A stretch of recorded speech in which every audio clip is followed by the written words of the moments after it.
Hey guys, this is a pre-recorded game on Himayama against Hunter as Roos. Hunter is actually an old buddy of ours from another Discord, so kind of fun always bumping into him. So Roos this season so far for me has been a mixed bag. I've definitely bumped into Kremlin plays, and I've run into Golden Gate plays. And honestly, I was expecting more people to go Golden Gate, but I hadn't run into a lot of players doing the Golden Gate play very much. Every time I'd expect the Golden Gate, I would get a Kremlin drop in 2TC and yeah, go from there. So the game, I don't know, it's been probably like a week and a half now. I played against the Roos who did Fast Castle with Golden Gate, super turtly, super safe base. He able to push out secure relics, secure sacred sites, and I think he transitioned into a 2TC behind it. I can't fully remember, but he did a really good job either way. So, actually, let me just check. Okay, straight across scouting pattern. He went down low. I was gonna go pick up that side. Over here, are there any sheep left in between us? There are no sheep left. So, we did pick up 2 already. So, that's kind of important to account for. Where's he gonna run? Gonna miss those sheep right there, hopefully. Okay. Well, anyways, three scout opener for him, which is actually, I don't know if I like a 3 scout opener. See this, and these guys are coming back this way, so this scout I would actually send over here, like this, and that way this scout can do a double back to here. So I'm not a big fan of this scouting pattern he's doing right now. We're gonna find those 2 sheep. Anywho.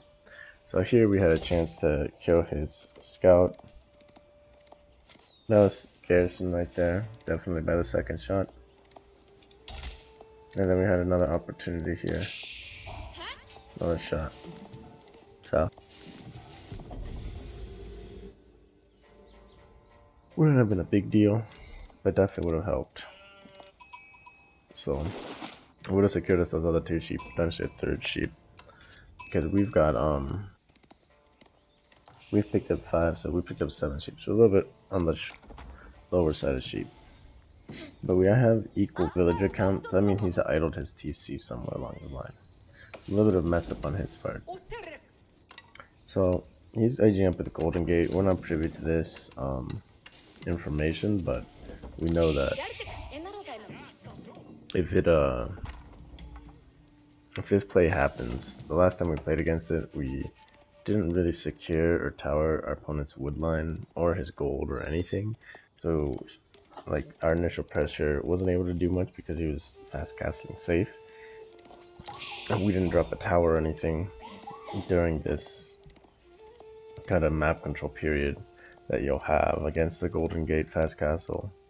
So we weren't able to really deny anything either. So when he was ready to start pushing out and making army, he was able to. So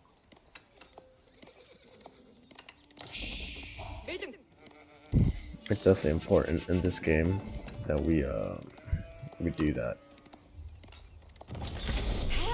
So we age up a little bit before him. Standard age up before 11. We see his age up, so he looks like more of a standard kind of a build. No, nothing we can really get from the age up timing he has. Pretty standard. Archery rain done at 430 and double Magadite production. So we're gonna scout here just to make sure we didn't get or miss out on any kind of solo sheep out here. and we're still doing our split. And you can tell with his split up here, I mean, we can't tell now, but we as viewers can tell that this is a fast castle. So we're gonna go scout and see what we can see. Another set of Mangadite and Q. And we should be, yep, one more villager on the gold, and then we're gonna go up to like 8 to 10, 7 to 10 villagers on wood here. So I see him pushing in deer on the minimap. So I just dived my con in here just to aggravate this process a little bit. So we sniped one deer way out here. We probably could have sniped that one. And we're gonna take out a scout here.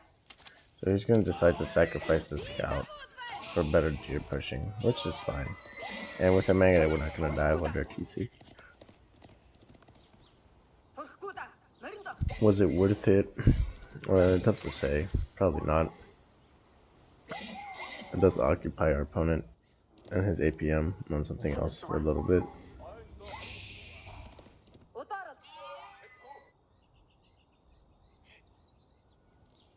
And we're rallying now here.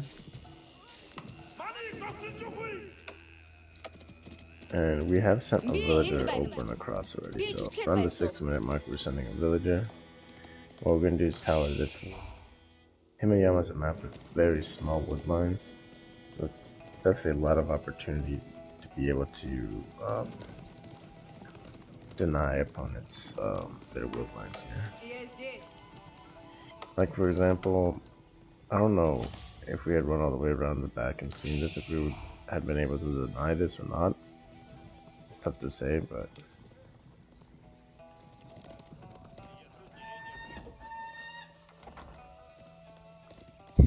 here we see a ton of villagers on food. That tells us that's food. When we saw him pull off here, I thought he was dropping villagers into food or something. I should have expected. See, I wasn't sure when he was aging up, but this was definitely the moment, right? That makes a lot of sense, right? Because he pulls all of his food villagers off and does that. He does lose another scout, so a little bit sloppy by him. So we're gonna drop a outpost on here. This is gonna shut down this wood and have like a forward kind of proxy on his base, which is a pretty big deal. And then we're gonna shut down this gold and kind of. We're not shutting down this wood, but at least we're getting good vision into this wood line. So now behind all of this, we're gonna move our market, and we have gone up to 9 on wood, and a stable we're dropping to now. So we see the range. A lot of people with this golden gate are gonna make horse archers, as he is, and we spot the Hut Trade House, we spot the Wooden Fortress, so we spot all of this, which is you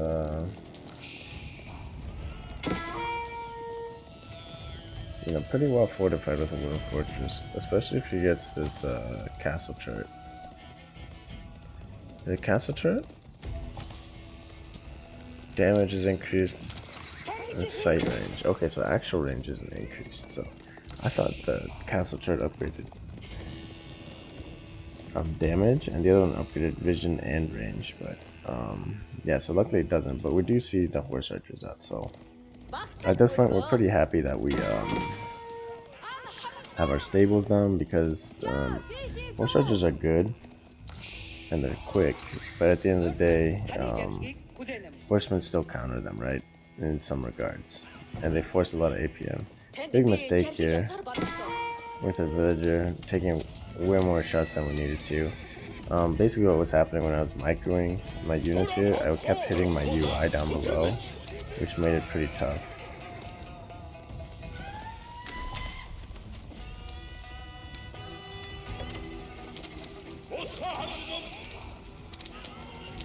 And so here, I needed to put my villager on a control group, which I didn't.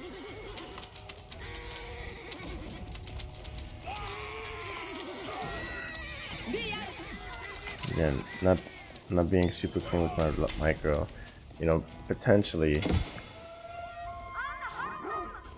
not getting hit with all those shots. We can still be fighting this and trying to put this out. Though at these rates, we can still win, but it's not exactly easy. So here we do have a 2 set of con hunters, and so we just have to cancel this. But we know he's got a limited amount of wood here, and where his gold is going to be back, and he's going to kind of probably hunker down back here a little bit. So what we're going to do is just keep applying pressure on this wood line, right? We drop the con hunter vision here just to help deny anything he does with his horse archers. Him running through towers like this is pretty big too. It's a lot of damage. And so we're still picking off villagers over here. Now we got our first villager kill. And he's able to kill my traders here. Which isn't end of the world, but it does add up. We're out our own deer over here. And since we see this army of stuff down here, what we're going to do is drop a tower on our gold, drop a tower on our small wood line here.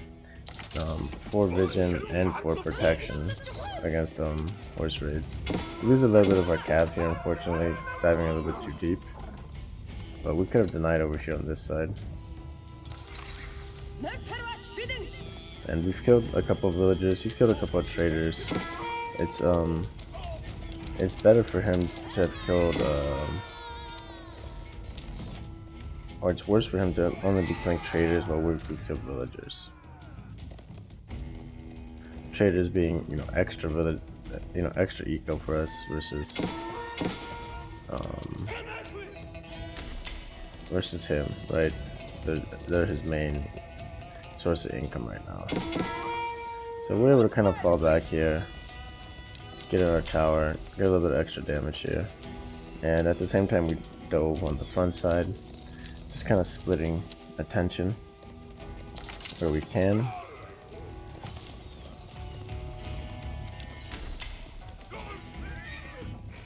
Okay, him losing out on those guys. We are aging up with these berry villagers. We're gonna pull these villagers off a deer.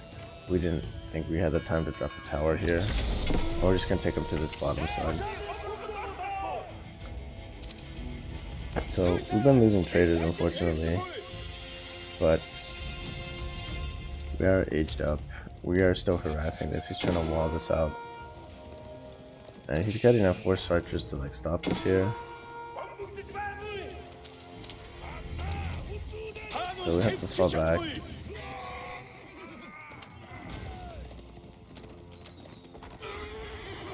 Tower getting another kill here is pretty big. Definitely I've been trading pretty decently in terms of destroyed value. You can see we're a little bit ahead. So now he's in castle. He hasn't secured any relics basically. So we're not in a really bad spot here. And he wasn't able to really get a big cav archer mass. Like if he had been able to save cav archers during these skirmishes, he would have been in a much better position. This wooden fortress makes any push along here very difficult to do. It really gives him a safe area for his cav archers to hunker down in. So we don't want to try to pressure along this flank with his army there. It's a really bad idea. We do spot these couple of horse archers, and we're going to send our horsemen here to deal with this. And we're trying to park our con in this safe area right here and snipe villagers, which we are able to do, and we snipe a couple. Horseman is still chasing these couple of cav archers. And we do bring our curl tie up front. We also see a treb. So treb is a good answer for these proxy towers. Definitely a good answer, but it is very expensive. So for him to do that is a real big win for us in terms of just value. So we're able to kill a couple of these, and this is a pretty strong army, right? These 12 horse archers, but it's gonna struggle um, against this army. And not that it struggles per se, but it's APM expensive, right? Like you have to micro this size of an army versus this size, even though you have a much more expensive army.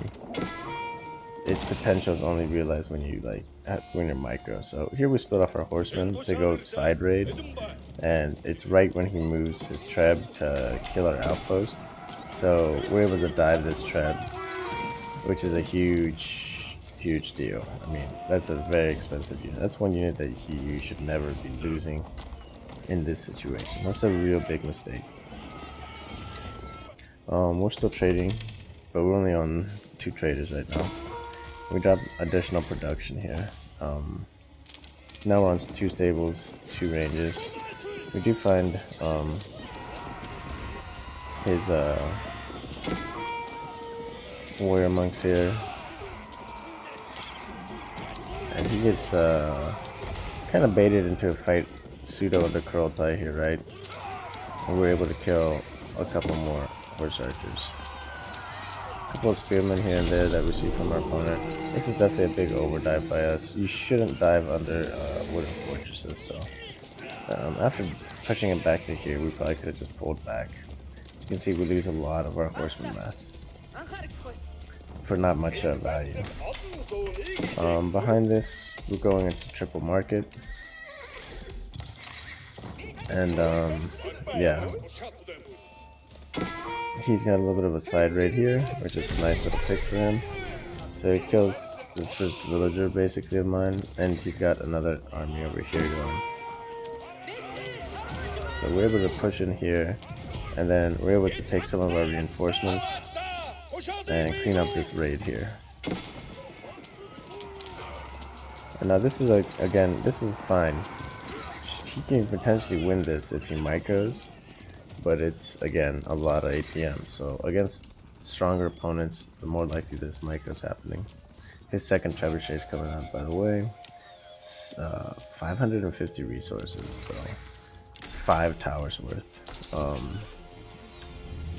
So yeah, it's a big investment, and I mean it's a great unit. It's a great solution to this, but it's very expensive. And now he's making 2 of them. That's the second one. Is a big deal. So after we clean up that raid, we'll just take our little army here, and we're just gonna raid around the side and see what we can see.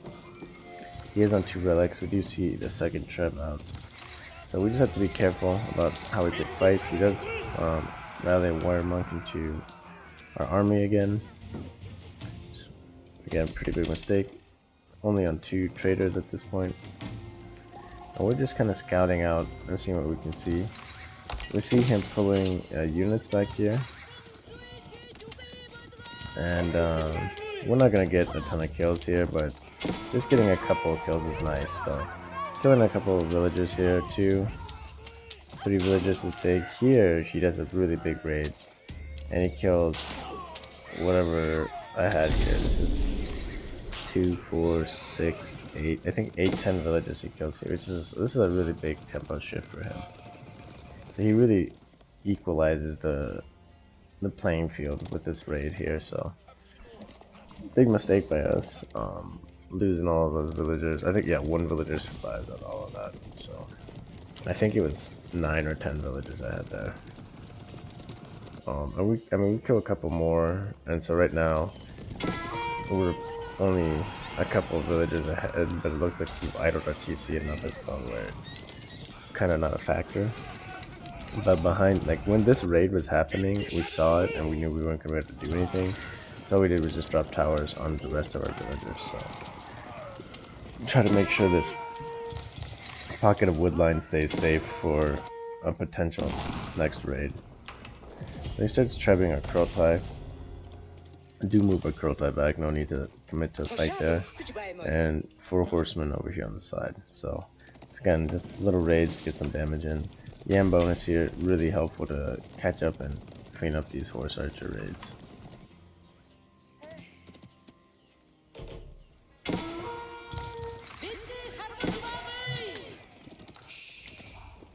So there, the fact that these 3 horsemen are occupying this much attention from the horse archers is really good.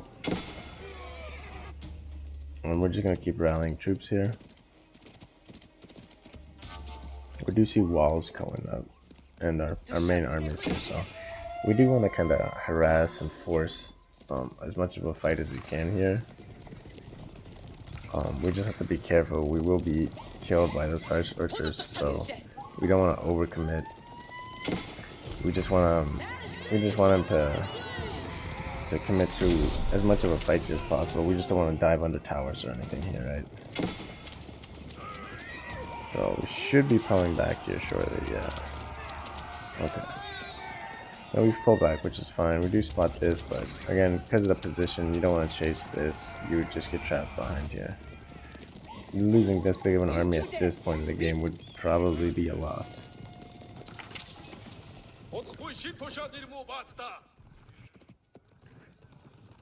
So, since his army is over here, we can kind of spot it. We're harassing over here with our cone, cleaning up the warrior monk, and yeah, we're able to get another couple of villager kills here. TC of ours has been idle significantly throughout this game, because even despite all of these kills, we're almost equal in villager count, so we should be much further ahead. So still playing pretty sloppy here. But here we just have to run. This is a fight we can't easily take, and so what we do is we just push with our other army over here and force a fight. Somehow we pulled a villager along with our army here. It's definitely a big mistake, but we do take out a couple more villagers, and now we're really into the heart of his eco, right? His main force here we're able to harass at the same time. Again, this is what I mean by forcing APM, right? He wasn't able to micro them for a split second while we were doing things back here. We do see the second TC, and we see the double wooden fortress, so we know if we push back here with just a raid, we're going to lose a lot of troops. Wooden fortresses are super strong before they're upgraded. After they're upgraded, they get really ridiculous.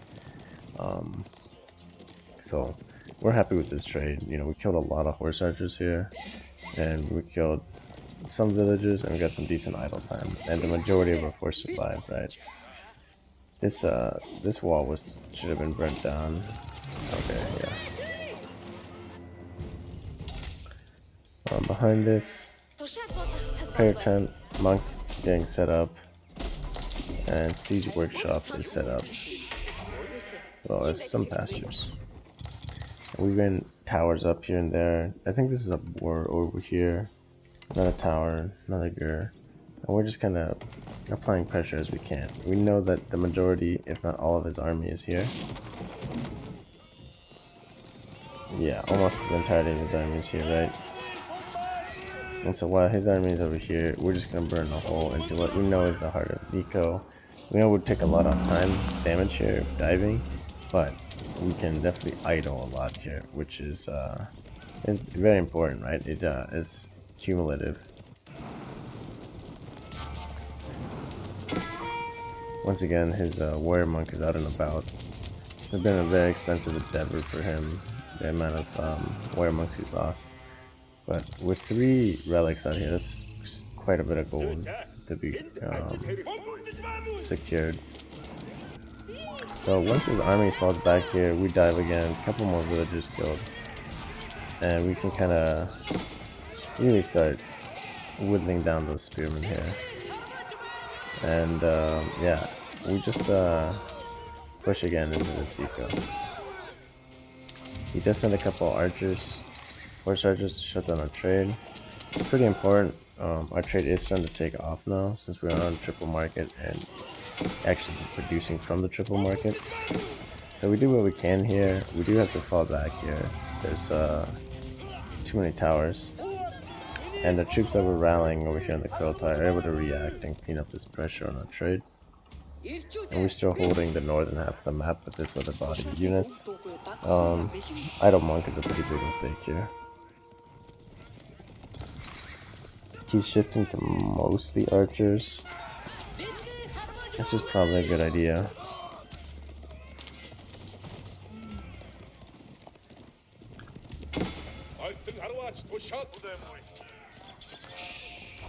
So we just dive in where we can, get damage where we can. Again, he finishes the wall here, so we're gonna push this. Like so. Always hitting two sides, using our mobility to our advantage here. And so like this, he sends out this big archer mass to fight us. But I mean, our army here is mostly cav. We have more cav on the way. So it's mostly a horseman. I mean, they have Mangudai as support. But this is definitely our mostly horseman army, so we're able to do a lot of damage on those archers here. He does a good job garrisoning and saving a bunch of those. This choke point is freaking brutal. But we finally get out of there relatively scotch-free, and we're gonna push along this other flank. So even though we lose a decent amount here, we're able to clean it up pretty easy. I think these walls are worth burning, but I'm not sure if we actually burn them up. We are burning down this hunting cabin, and we do have traction trebuchets on the way, besides the spring ones we have here. So we're getting ready for a siege at this point.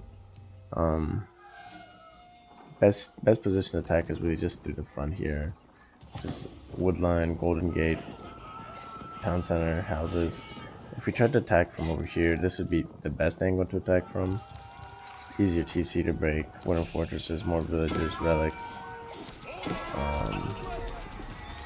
and more production to shut down quicker. But it's in the back of his base, so there's no real great way to deal with this. Yeah, another dive on the villagers. Picking a good amount of villagers here. Code count isn't a huge difference.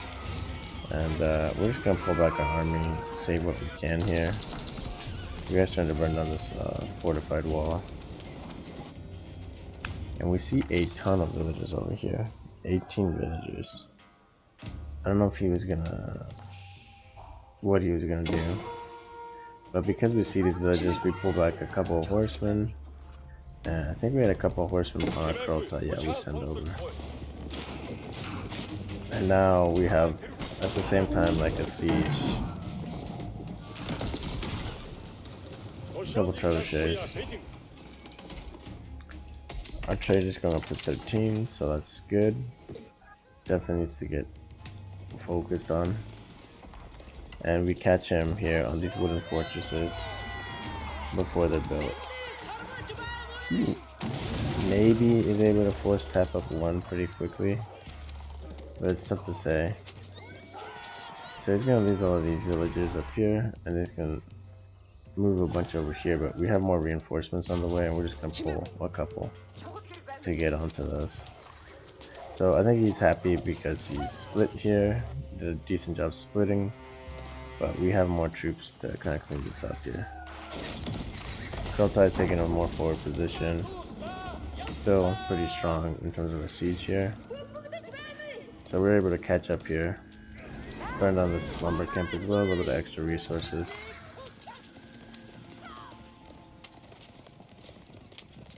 Probably could have microed this better to body block with a horseman. But now, yeah, just the same military count, but our army value is significantly ahead. Now we've killed a lot more villagers, and these are all villager kills versus his 17 are like 10 villagers and 7 traders. So they're definitely not equal in that regards.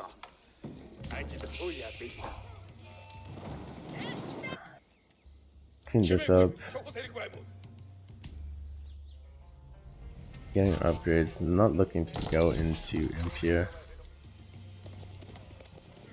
Too low on population count to go for an imp play here, I think. Maybe you can go for an imp, but I don't know. Felt more important that I get a strong mass here. You can see he's got a ton of archers here, so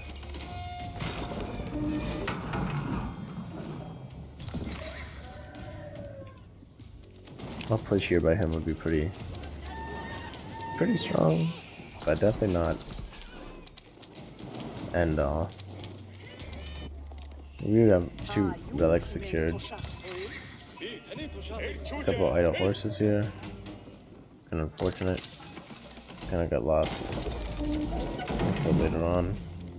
We do have 2 villages forward here, and what they're going to do is just start building towers. Fort siege, fort stables.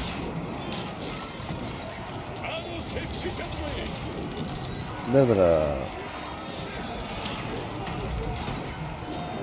Miss Micro by us again. Again, we were having troubles clicking a lot. We were clicking a lot. Our UI with the army there, so pretty big mistakes. And we're just trying to pull him into Kurultai as much as possible, right? And keep him inside of a siege weapon range. So he loses a big hunk of army there. And he's not able to really hold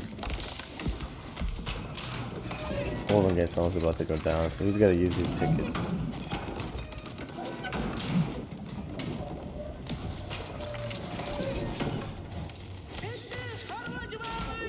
He has 2 tickets left, so it'd be a big waste if he doesn't use them. Yeah, so a bit of unfortunate for him here. We're dropping ranges, and yeah, double siege workshop is nice. Behind this, we're applying pressure here. He reacts with his whole army, which is a pretty big mistake. We're just kind of content to keep sieging, though we could probably dive with our cap here pretty handily. I think we decided not to because we're going to look to imp. And we decided to commit our army over here a bit. Yeah, okay, we just commit our army over there. We're going to commit to this, burn down of this main PC here. This point, writing stuff down the wall. There's not much you can do here. Oof, we had a free Mangan up there. So, again, not the best, but decent. And at this point, we're so far ahead that it wouldn't really matter. Even if he's got a couple mangoes.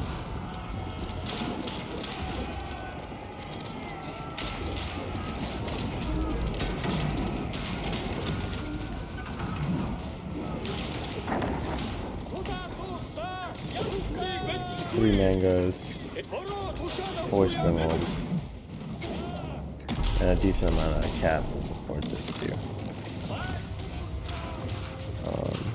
A torch upgrade is coming through as well. And raid bounty, which is going to help quite a bit.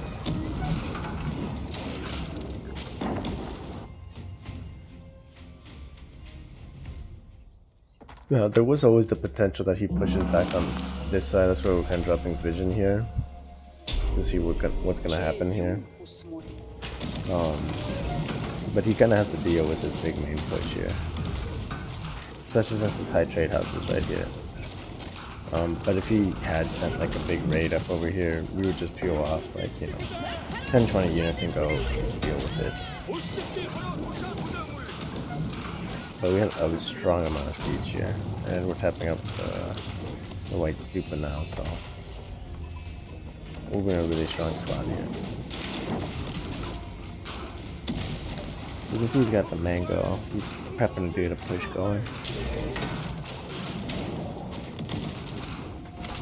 Our improved raid bounty is up too.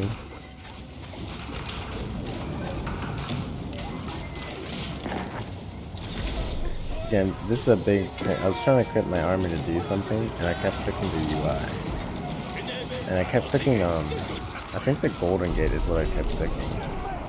So it's actually kind of funny because, yeah, apparently A moving on anything is an A, but A moving on the Golden Gate is not an A. So I found that out. But yeah, he loses everything here. We had refocused our micro too on our mangoes that hit his mangoes, so Definitely the important thing for this matchup on against a Rouge Fast Castle is towers. I feel like the last time I played against this, I struggled really hard because he was able just to get onto wood and do whatever he wants. So I think if you deny his wood, and you still focus on dropping towers on their wood line, um, that's gonna be the right way to deal with Rouge Fast Castle. So um, yeah, that's pretty much it. Thank you guys for watching, and I'll catch you all on another video.